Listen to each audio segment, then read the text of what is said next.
صباح الخير حبايب قلبي، شلونكم؟ شلون صحتكم حبايب قلبي؟ وهاي الدجاجة مقعد 19 بيضة، ما طلعن غير بس 9. الحمد لله والشكر. يلا نحمد الله والشكر على نعمة الله.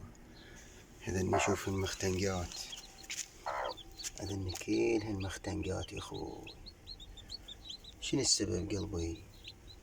بيضات كاملات وكل شي ما بي اخوي، باعولهن بيض كامل بيهن فروخ، بس مختنقات. شنو السبب؟ ما ادري، ما اعرف والله.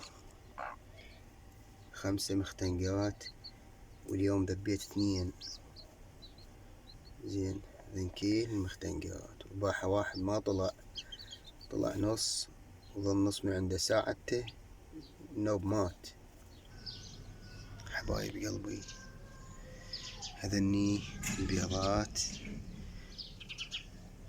يظن بيهن فروخ كاملات، بس لقيتن مختنقات. شنو السبب؟ ما اعرف والله.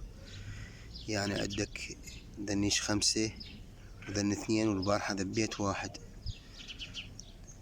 زين 8 حرامات والله.